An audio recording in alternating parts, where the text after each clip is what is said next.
Welcome to the Not a Lonely Coffee Break podcast. We are your hosts. I'm Maddie. And I'm Megan. We're a podcast about coffee and work, but make it queer. Again, we've kind of had like a theme the past couple of shows. We've talked about boundaries, we've talked about safety, and we've talked about this topic before, but it was kind of like just you and I chit-chatting about it. And I just, so many people, are dealing with workplace toxicity, workplace discrimination, all of these things. And a lot of times at the center of that, I feel like it's conflict. Like it started somewhere and things bubbled over into what we have now. Yeah. And so I reached out to a friend of mine who does a lot of great work around navigating different workplace cultures, not just conflict, but like a lot of things. And so I asked her to come chat with us today about conflict in the workplace. Well, I'm ready. I need this. And so our guest today is Kendria Taylor. And I met Kendria it's probably been like 9 years ago now, 10 years ago now, in the nonprofit space. She was a board member for the nonprofit I work for. I'm really excited to have her join us because I know that she's going to have so much good stuff. I train with her pretty regularly now. And every time I'm like, oh, this is so great. This is so great. I'm so excited. So great. So I'm really excited. So everyone, welcome Kendria to our show today. Welcome, Kendria. We're so excited to have you joining the show today. I know I shared earlier that you and I go way back, but for any of our listeners who don't know you, can you tell us a little bit about who you are and your background? Yeah, absolutely. So I spent a little over a decade working in nonprofit, working on the front lines of nonprofit, and then working in a kind of a middle management area, and then went into corporate, which is exciting as me just saying I went into corporate, right? What I discovered between the two of those types of industries and that I worked in was that people don't show a lot of empathy towards each other. And those that are showing a lot of empathy are getting really burnt out and overwhelmed. And it's causing so much stuff in the workforce, which this was all kind of crazy for me because I got my undergrad degree from the University of North Texas. And then I got a master's degree in family studies. And I thought, what am I going to do with a master's degree in family studies? And I realized with my experience and with my education, what I did was I started to create training programs built around family dynamics that I applied to work family dynamics because they are some of the same dynamics and we never think about those things at work. But we spend more time at work most of the time than we do with our own families. So that's kind of where I got started. I'm the current president and principal consultant for TGA Solutions Insight, which is a training, learning and development, and mediation consulting firm. That is so cool. Yeah, and she does fantastic work and has some like really like a wide range of clients. So in your experience, I guess what are some of the most common sources of conflict that you see team members navigating? So the biggest one, which is the biggest one, honestly, for everybody, it's miscommunication. And that miscommunication could be the words that we're actually saying. Most of the time, it's how we are delivering, right? The second part of that miscommunication comes from how meaningful is it to the person that we're communicating with. If you're a factual person and you like to talk in facts and you like big words and you're like, okay, talk to me, but talk to me really brief. And I'm a person that wants to connect with you. I want to give you a hug first. I want to kind of build some type of rapport with you. And that's not your thing. We're already going to head towards a conflict at some point when we have to work together in some capacity because we have very different communication styles. Right. That makes So so much that's the sense. biggest thing that I see. Yeah, and that makes so much sense. I feel like I just had like multiple instances flash before my eyes of times that Same. I'm like, it was just like, this is how I communicate, and then someone else receives it as, I'm being too abrasive, I'm being rude, when that's just how I communicate. Um, Yeah, and Maddie, with your background, right? You know that also the way that we communicate is impacted by some of the things that we've done in childhood, right? I yeah. really got into mediation when I was really a kid, and then that was part of my undergrad degree, not even realizing, man, I've been mediating since I was a little kid. So, Mhm. Megan, I have 8 siblings. oh, wow. And Good. yeah, we were all pretty much in the same household at some point together. And you have your oldest child, your middle child, your brothers, your sisters. Everybody communicates differently. One of the things that I found out as I got older, as I was talking to people, I would start to talk really, really softly. Because in my mind, I'm like, why are you talking so loud? They're right in front of you. But the reality Right. was, I was so used to talking loud to talk over Mm-hmm. the other 8 people in my Yes, everybody household. else. Absolutely. Mhm. So That those is things Yeah. have true. Yeah. a big part in how we communicate. Well, I'm so glad you're on here because honestly, I work in a really diverse workspace. So I'm constantly asking myself, am I doing this right? Am I creating a healthy workspace where we're able to combine our ideas, let everyone have a voice? So I work in a dental office and I'm the manager, so I'm usually the middleman. When it comes to me trying to get the ideas on board, or are we executing the best possible solutions for our patients. So I work with doctors, I work with hygienists, and then I work with dental assistants, and those are very completely different demographics. So we each have different levels of learning and listening from each other. So, I really would like to know, how would you define a healthy workspace versus an unhealthy workspace? So one of the words that resonated with me is the word learning. What learning does is allow us to have new information so we can make new decisions. Learning also allows us to be able to change a behavior because now we know something we didn't know before, right? So I want to just put that out there really quick while I go back to the conflict piece because people learn differently and we communicate differently. Why wouldn't we think that we are going to approach conflict differently? Because we do. Right. So, in a healthy workspace, number one is awareness. How do I communicate with this person in the first place?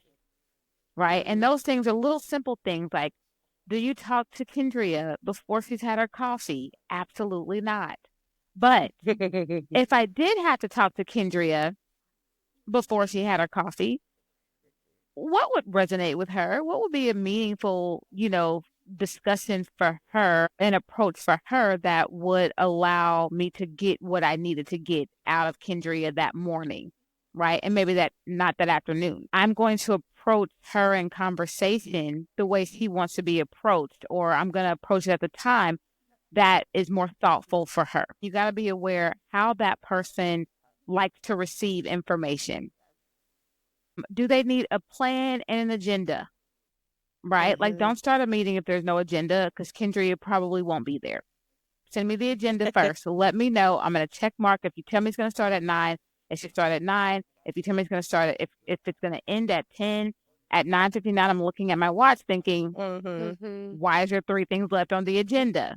I just like to know that there is a plan, right? And Yeah. that's the way I Mhm. communicate. And some people Mhm. are like, hey, start the meeting, but let's spend 10 minutes talking about what you did for the weekend. And some people are like, I don't care what you did for the weekend. So going back to the fact Mhm. that we all communicate differently. Secondly, I think we need to understand that even as a mediator, my goal is to get a resolution. But when I'm working with workspaces and organizations, I say throw the resolution out the window. What if you never get to a resolution? Mm-hmm. The way you've navigated that conflict is so important. The way you talk to me, the way you talked at me, the way you show care and concern, all of these things and how we navigated this conflict is going to help us figure out our next step, Mm-hmm. right? The third thing I think people need to understand is their own approach to conflict. Um, I was talking to someone the other day, and their approach to conflict is always the same. And I was like, well, it doesn't have to be, it shouldn't be in every situation. A lot of times when you bring people in, you need a long-term solution, but you don't have a lot of time to get there. Right. And so Mm-hmm. Yeah. sometimes you got to break it down into short-term solutions, right? And you have to compromise. And people don't like to compromise, but there's a time to compromise. There's a time to collaborate. And we should live kind of in the world of collaboration and compromise, because when we do both, we create cooperation. Mm-hmm. Think about the people who give and take sometimes. Sometimes they collaborate, sometimes they compromise. But when you do both, you're creating a really cooperative environment. It's all about time. It builds goodwill. Does it really mean this much to you more than it does to them? If it doesn't mean that, if it means more to them than it does to you, let them have it. Accommodate them, Mm-hmm. right? And build that goodwill. I So there's see. different approaches to conflict. Good. I'm going to apply that next time I go in. Mm-hmm. Yeah, because sometimes you feel like sometimes when you're navigating this conflict, depending if it's a short term or long term, I feel like I'm running in circles. I'm like, I feel like we touched on this already. Like, why are we returning back here? Mhm. And when that happens, I start asking myself, am I communicating correctly? It's like if they haven't reached some sort of compromise or some sort of understanding that this is the way it needs to be, now how do I need to change my verbiage so that they can, get moving? So for you, I want you to think about the next time you are in a situation, I want you to help them to acknowledge the level we just came to. Like, wow, we started here. And guess what, you all? We're right here. I think we can keep going. So help them acknowledge a common ground, because you get there.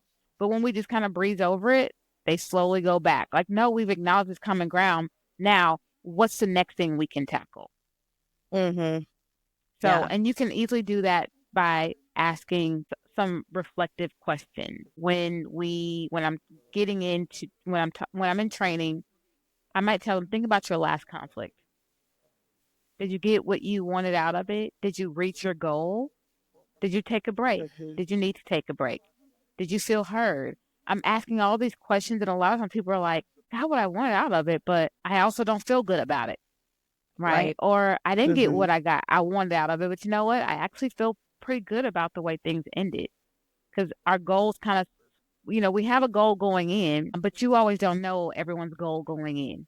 And they're not always going to Right. tell you, because it's not always evident until we get to the end. It's like, you know what? I think I'm feeling okay about that. I'm okay with that. And then you can move on. Okay. No, that's awesome. No, I think the reflective questions will really help because it kind of lets me take a step back and lets them have a part Mm-hmm. in what's going on as well. Mm-hmm. Yeah. No, I agree. I was thinking, and Kendria, this is another topic I know you really enjoy talking about and Mm-hmm. fits in with conflict and communication, and that's feedback. And I think Mm-hmm. sometimes where I at least have seen or experienced disconnect kind of falls into that area where they kind of intersect, right? Someone maybe says something and it's received not the way it was intended. But when we Mm-hmm. are in any kind of workspace, there's always some sort of power dynamic, even if you're on the same level, but you still are going to have different perspectives, different ideas about things. And so sometimes I feel like, even tell someone, ooh, I don't really know if that's the best fit for this project we're working on.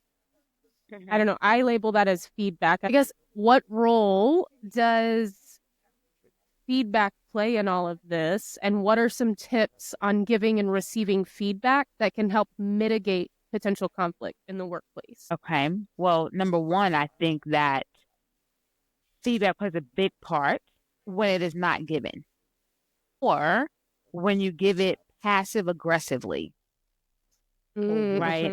Mm-hmm. I was teaching a feedback class actually a couple weeks ago, and someone mentioned this feedback process called the sandwich method, right? We all know the sandwich method. It's an old method. I don't use it. I don't recommend it, but Mm-hmm. it's a Okay. method where you're like, oh, this is great. Okay, but this is not so great. Oh, but this is great. It's like going in and saying, oh my gosh, Megan, I love your hair. It's so cute. Those shoes are hideous, but girl, that t-shirt's great.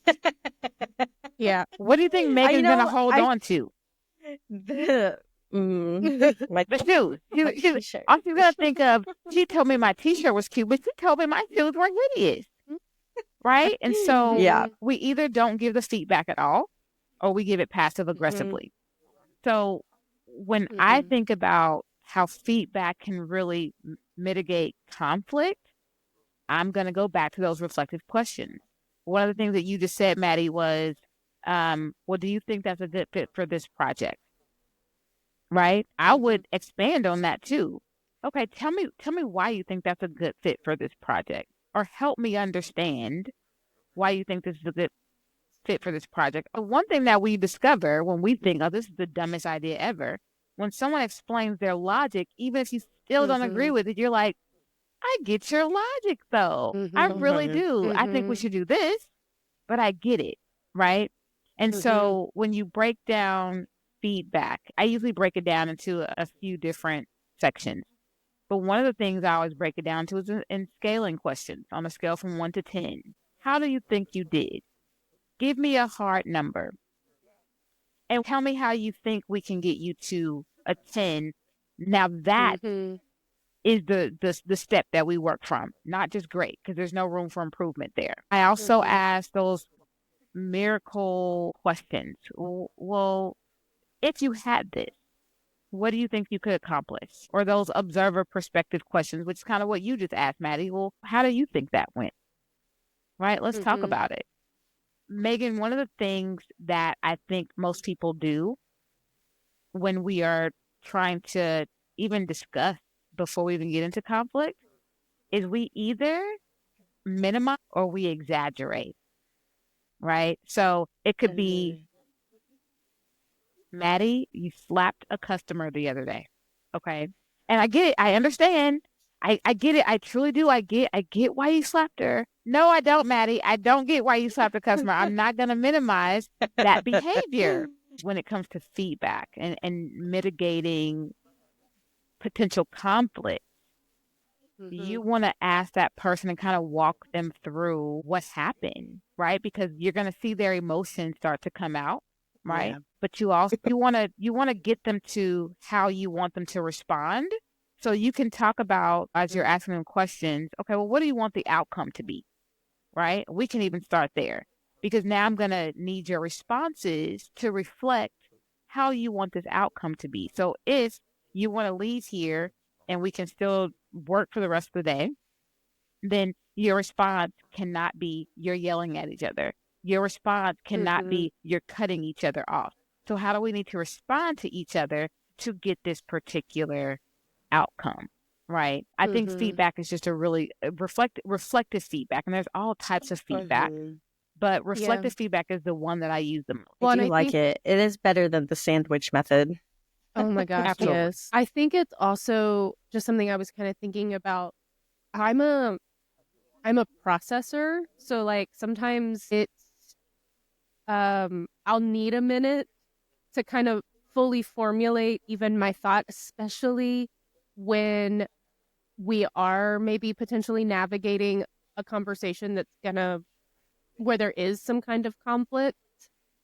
And I think it's important at all levels, whether you're the owner of a restaurant or the front house staff, if you know you're going to have a conversation to address some sort of conflict, take a moment, like, I guess, for yourself first and kind of reflect on your own thoughts.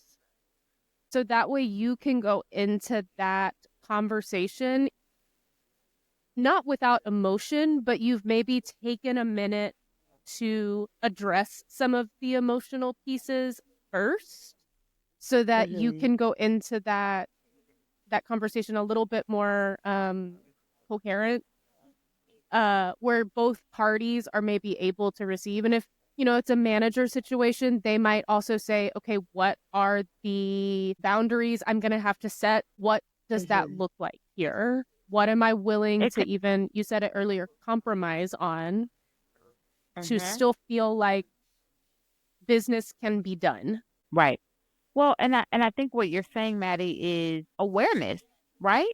You are asking yourself questions like, what triggered me to be so upset as I'm approaching this conflict? There's a whole slew of questions that we need to ask ourselves,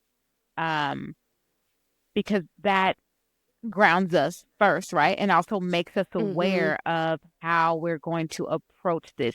What should my approach be to this? Is there another approach I need to kind of weave in there to get to the outcome that is required? And what outcome would I be satisfied with? Maybe it's not something I want, but at the very least, what outcome will I be satisfied with leaving this conversation? So absolutely. Yeah. And we've kind of been just addressing general conflicts, but I'm curious, thinking about how sometimes conflict is rooted not necessarily in our work performance, but even sometimes around personal biases, around racial identities, queer identities, and who we are as people type of things. Sometimes that's a little bit harder to navigate. Do you have any tips on navigating when conflict arises in the workplace regarding the atmosphere that we're in right now, where we're going to see it in our workplaces? Yeah. So I don't know if you've ever heard the term high conflict personalities, but there is an actual term called high conflict personalities. And some people have very high conflict personalities. In the environment or the atmosphere that we are living in present day, some of those high conflict personalities are going to be even more prevalent, right? What I would say to those who might be dealing or might believe that they're dealing with a high conflict personality, switch the vehicle in which you communicate with them, because it still comes back to communication. If talking to them face to face just boils your blood, right? Then maybe you keep things very short with them. Maybe you send a 3 bullet point email, and that's how you work with them in very short increments to the point, and you move on, because they still might find a way to kind of create a conflict while there's a lot going on in the workplace and there is going to be conflict. I think we got to think about, what is our conflict about? Is it even worth it? Right? What are we really beefing about? Because I will tell you, some of the statistics that I hear, and that I research is crazy. So here's one. 26% of conflict in the workplace turns into physical altercations. Wow. Oh my God. That's a lot. Yeah. You're in really small quarters most of the time, right? Any little thing might be able to set you off, and that you let that conflict fester, 26% will turn into physical altercation. Now, Maddie, when I say you have to think about, what is this conflict actually about? Maybe the approach is to avoid the conflict, altogether. But I will, and I say that because I'm not a conflict avoider. I don't think I ever have been, right? I'm going to talk about it. We're going to talk through it and over it, under it, whatever we have to do. But also, 2.8 hours per week people spend either in conflict, getting over conflict, stewing over conflict, or trying to remove themselves from conflict. That's 2.8 hours a week for everybody in every U.S. company, which ends up being a loss of productivity of about $359 billion a year for US companies, Yeah. right? And so I think you have to think about, is this conflict even worth it? And Maddie, you are a mental health expert. We have to also think about how that impacts our mental health, right? Is it worth it? Do we want to add trauma on top of our trauma? So I think that goes back to, I have to circle back to reflective questions, right? Is this conflict worth it? Or am I engaged right now with a high conflict personality? And think about it. If that person's now arguing with you, now they were in a conflict with that person last week, now they're headed to another conflict with this, that person just might be a high conflict personality. And you have to limit your interaction. And if that's the person you work side by side with, you have to change the vehicle in which you communicate. Set some boundaries, set some parameters. I like the I win because statement, right? Or the when I because. When you do that, I feel this way because it is whatever the because is, right?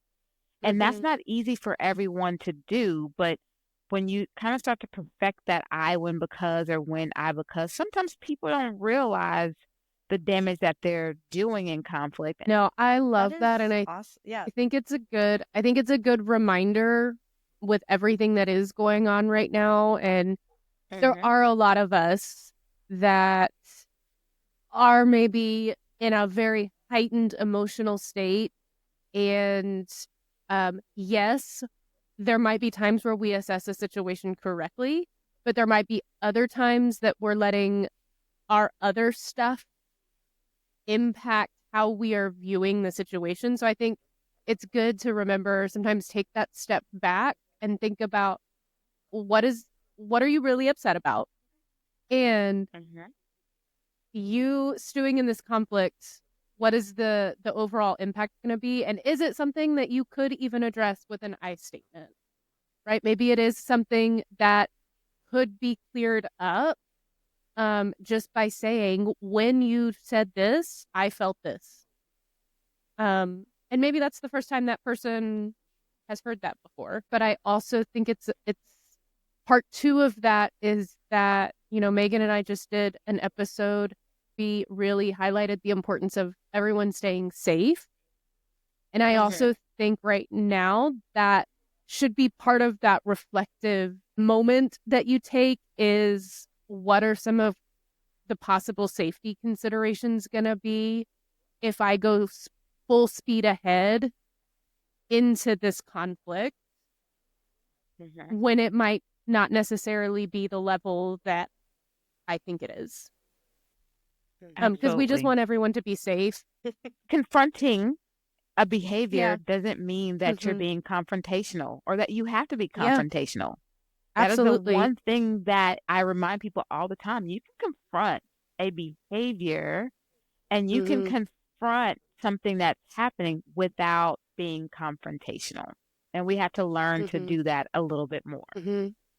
Yeah. So whenever we are going through this conflict and this, off and on conflict or consistent communication, how do you boost morale, right? How do you get them to come back to the center and be like, remember, we're all still a team? For one, you have to approach people in a way that is meaningful for them. So what's meaningful for me is to have some type of structure, to have some type of guideline and rules. That's where I thrive. If you don't know that, then you ask them. We start to learn that about people. And that is one of the things that I think creates a great work environment, when people are asking, hey, what's meaningful for you in the way we approach this, or in the way you want to be approached by this. The second thing I want to just bring up and also commend you on, Megan, is the fact that you're trying to figure out, when we are in conflict, how do we increase morale? Because I will tell you, less than 50% of companies don't even have a mediation process. At your company, it sounds like you are it. Yeah. Right? Yeah, I'm the one. But can you imagine that most companies, less than 50%, have some type of process where people can actually talk about it, right? Yeah. And so you're addressing it. And I think that's the next thing. Don't let it fester. So I Mhm. think addressing people or approaching people in a meaningful way that's meaningful for them and addressing conflict. When we don't, it Mhm. can really do some damage. But checking in on people. How are you feeling after, that conflict? Mm. Did you feel fully heard? Because people will walk away and they're like this because Mhm. you You can allow them tell. to I walk feel away from the like table. you can tell sometimes when someone is sitting on something, and even if they just like, "Oh, it's fine." And they're like grumbling and you're like, "Clearly it's not." Mm-hmm. Right? Yeah. Asking that person, do you feel heard? And if you're Mhm. okay, on a scale from 1 to 10, like honestly, give me a Mhm. number. I'm a 7. Okay, what can I do in support of you to get you to a 8 or a 9? Mhm. Right? Because I wanna know that there was some improvement for you. Right. And I think that's how you build morale. As we're talking about this, we kind of are focusing on this perspective of sort of if it's a manager and someone beneath them, but I think that can be something that Mhm. anyone does regardless of your role. Um, Absolutely. especially hearing that statistic about how many people don't really have a mediation process in their work. And I mean, Megan and I have spoken on that before. We come from a Yeah. high conflict work environment that had zero processes in place when it came Mhm. to conflict. And so I think that's something that even you as a coworker can do. You can even just say, "Man, that was a tough meeting that we just had where they were going over some stuff. How are you feeling about all of that? Is there anything I can Mhm. do to support you?" Right? Because maybe it's something that you can sense uh is really going to impact them. So I think that that's something, maybe a takeaway for listeners who are like, "Well, I'm not a manager. I'm not Yeah. a mediator." You as just a regular coworker can also be a vital part of mitigating conflict in the workplace with others. Totally. And everything that I just said, thank you for clarifying that because in my mind, I'm talking to your everyday average person who might be having a Mhm. conflict with their cube mate, you know, or the Mhm. person down the hall in another department because we have competing agendas and you never turn your stuff in on time. Right. Mhm. For me, here's a tip that I tell people if you are a manager or if you are someone that maybe you are the mediator in the office and people just trust you to be that, right? And you don't have a management role, but you're that authority when there is conflict. What I normally do is I bring paper and pen and I have my strict rules.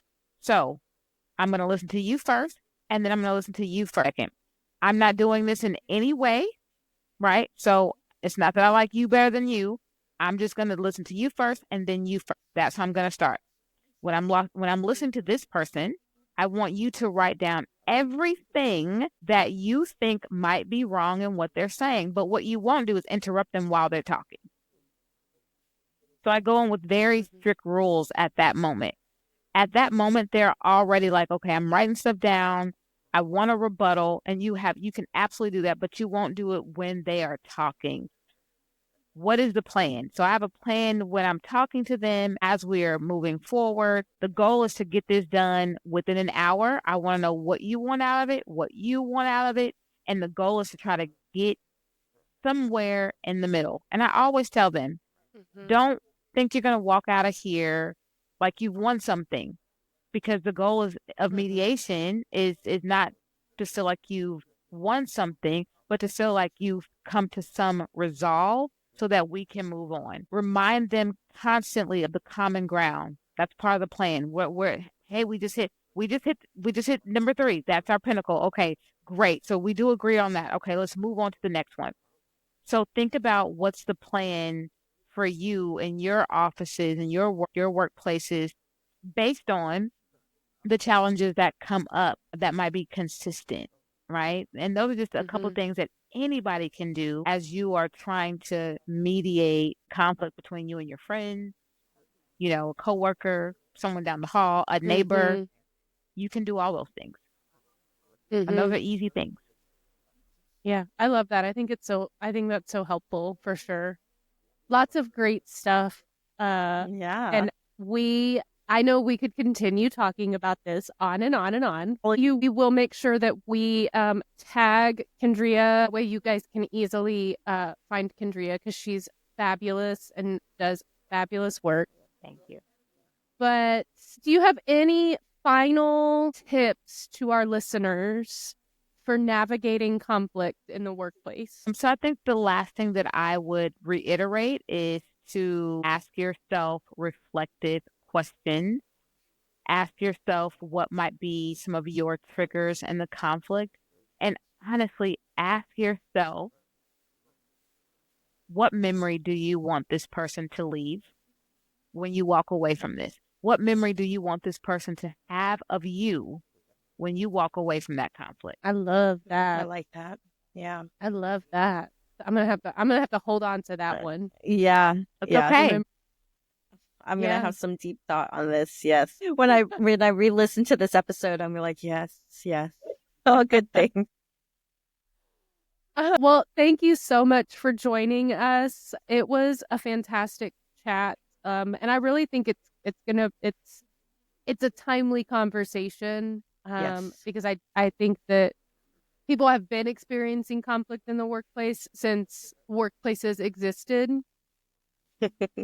But I think that we are gonna see, I think, new statistics around different kinds of conflict, new kinds of conflict, generational kinds of conflict. Mhm. So I think these tips will maybe be helpful to all of us. So thank you so much Well, I hope for your so. time. Thank you Yes. so much. This was great. Thank you so much for having me. I appreciate it. Holy moly. I enjoyed that. I enjoyed the heck out of that interview. I'm like, I know I could tell that you were really into what she was saying. You were like, what other questions can I ask her? I know. I was really trying to not. So any of Megan's coworkers listening, be ready for her to spit some knowledge on y'all about workplace I'm gonna conflict. be like, we're gonna bring out that scale. We're gonna start measuring. She's gonna mediate all of you, even if you're not in conflict. Exactly. Beware. So yeah, we are out of copies. So that is our cue to wrap up. But make sure that you subscribe so you never miss an episode. You can find us in all the places to check out the show. Make sure you share it with your friends, your coworkers. Please share it. I want you to share it to everybody. We just want to grow our community, and we can't do that without you guys because y'all are a vital part to our community. So make sure that you, wherever you're listening to us, hit all the buttons, and then make sure to follow us on social media, Instagram, LinkedIn, Threads. You can also find us on Patreon, where we are starting to trickle out some exclusive content if you are part of our Coffee Break crew. Another great episode. Thank you all for listening. We can't do this without you. Happy Thanksgiving, everybody. Happy Turkey Day. Cheers, Cheers, queers. queers.